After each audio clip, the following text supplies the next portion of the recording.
ये लोगों से कहीं ज्यादा पैसा आमचे प्रतिनिधी प्रशांत बाग यांच्याशी आपण बोलूया। प्रशांत, हे स्टिंग ऑपरेशनच न्यूज 18 लोकमतच्या हाती आलंय, काय नेमकं सांगाल? मोठी ही घडामोड आहे। सुवर्ण, ही अत्यंत मोठी आणि महत्वाची घडामोड आहे। आणखी जर का या विषयाच्या या पूर्ण प्रकरणामधल्या तारखांचा जर का विचार केला तर मविया सरकारच्या काळामधला हा सगळा कालावधी समोर येतोय। म्हणजे एकनाथ शिंदे हे त्यावेळेस मविया सरकारमध्ये हे मंत्री होते आणि मंत्री असताना सुद्धा ज्यावेळेस एखादा सरकारमधला मंत्री आणखीन त्याच्या विरोधातच जर का FIR दाखल होत असेल, आणखीन एकनाथ शिंदे यांनाच आरोपी करण्याचं षडयंत्र केलं जात असेल, तरी हे किती धक्कादायक असू शकतं हा यातला समोर येणारा भाग दिसतोय। सरदार पटेल जे तत्कालीन सहाय्यक पोलीस आयुक्त आहे तत्कालीन सहाय्यक पोलीस आयुक्त आहेत, त्यांचं हे स्टिंग ऑपरेशन आहे। या पूर्ण घटनेमध्ये जे फिर्यादी आहे, ऑगस्ट 2024 संजय पुनमिया यांनी जी तक्रार दाखल केली होती, या दाखल तक्रारी मध्ये सरदार पटेल, मनोहर पाटील, अनेक पोलीस अधिकारी, संजय पांडे आरोपी क्रमांक 1 जे तत्कालीन पोलीस महासंचालक होते, काही व्यापारी आहे, श्यामसुंदर अग्रवाल, शुभम अग्रवाल, आणि या सगळ्यांनी मिळून एकत्रित षडयंत्र केलंय। त्याच्यामध्ये तत्कालीन विशेष सरकारी वकील शेखर जगताप यांचा वारंवार उल्लेख केला गेलेला आहे, जे या केसमध्ये आपण जर का बघितलं तर आरोपी म्हणून सुद्धा आहे।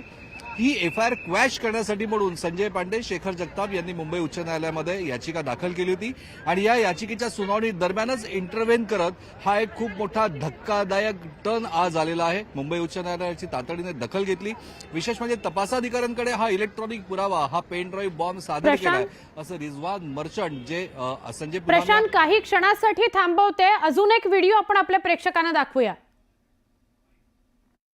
5-5 10 घेऊन जा म्हणे, आणि त्याचं काय म्हणणं माहितीये का साहेब आपल्या माणसाचं, की ते म्हणे की अजून मेन आरोपी जर त्याला भीती आहे तर म्हटलं तो मेन आरोपीला आम्ही स्टेटमेंट देऊ, तरी पण आता तुमचा फोन ठेवला त्याला करतो साहेब, त्यांना फोन परत पाठवा। एकदम बरोबर, एक त्याचा हेड पॉईंट आहे, करतो मी लगेच करतो तुम्हाला। हा सर, ओके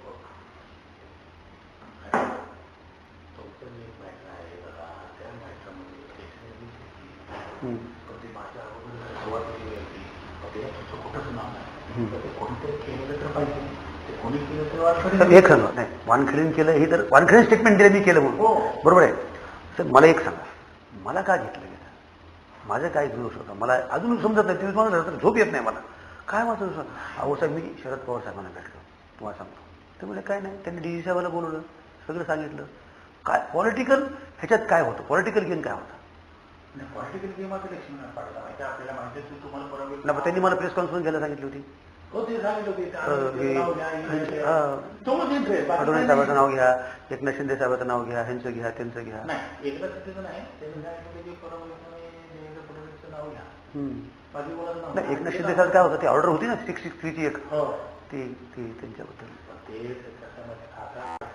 तुमच्या मनामध्ये काही नाही, झोप येत नसेल मला विचारा, परंतु त्याच्यामध्ये आपला विषय काही नाही आहे साहेब। माझा कोणीतरी परत बदनामी करायचा प्रयत्न करते, मी रिटायर झाल्यावर तुम्हाला साहेब ज्या वेळेला माझ्या हातात होतं त्यावेळेला मी तुम्हाला मदत केली, मी रिटायर झाल्यावर तुम्हाला विरोध कसा करेल, टेक्निकली कसं सांगू तुम्हाला? नाही, ते मी तुम्हाला बोलण्याची आज ती 2-3 कारण आहेत। तर CIDचं काय झालं मला विचारायचं होतं, त्याच्यात अलर्ट राहायचं आहे, आपल्याला काही करायचं आहे का हे मला तुमच्याकडनं इन्स्ट्रक्शन पाहिजेत।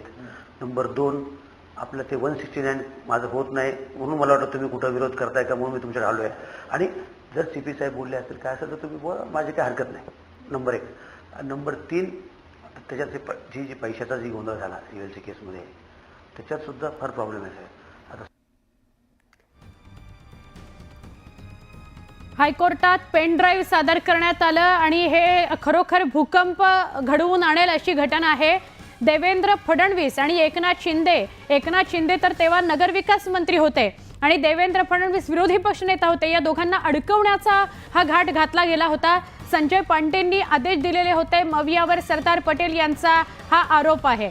हे स्टिंग ऑपरेशन त्यांनीच केलेलं आहे। या सगळ्याचा व्हिडिओ आपल्यापर्यंत पोहोचलाय, एक नाही 2 व्हिडिओ पोहोचलेले आहेत आणि ते न्यूज 18 लोकमतवर तुम्ही एक्सक्लुझिव्हली बघता आहात। पुन्हा एकदा जाऊया प्रशांत यांच्याकडे। प्रशांत, मोठा भूकंप होईल अशी ही घटना आहे।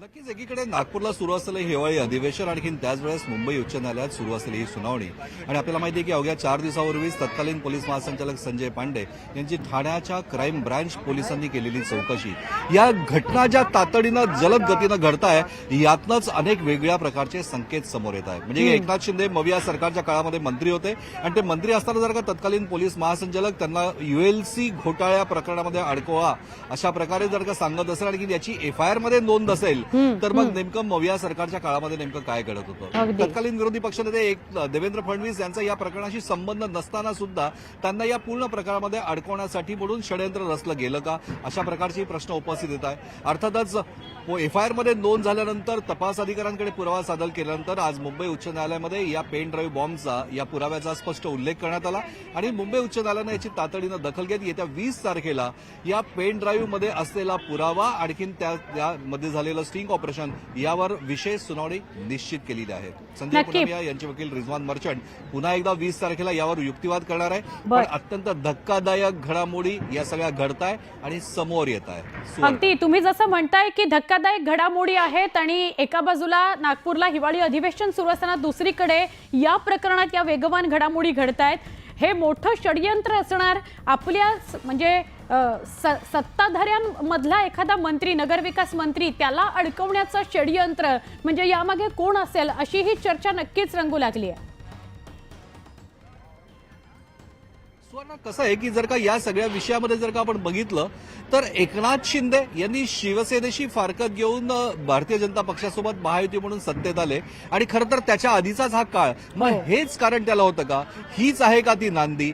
हीच घटना त्याला नांदी ठरली आहे का. जर का वजनदार एखाद्या मंत्र्यालाच अडकवण्याचं षडयंत्र खरोखर जर का केलं जात असेल आणि त्याची पोलीस यंत्रणा जर का हाताशी धरली जात असेल तर याचा अर्थच याच्यामध्ये अनेक वेगळ्या प्रकारचे कंगोरे आणि अनेक वेगळ्या प्रकारची धक्कादायक माहिती ही येत्या दिवसामध्ये अधिकाधिक समोर येऊ शकते असं आपल्याला नक्कीच म्हणता येईल.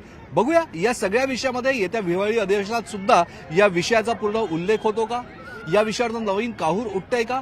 काय होतंय काय घडामोडी घडतायत याच्याबद्दलची अधिक स्पष्टता नक्की 20 प्रशांत तारखेला मी कळेल. काही क्षणात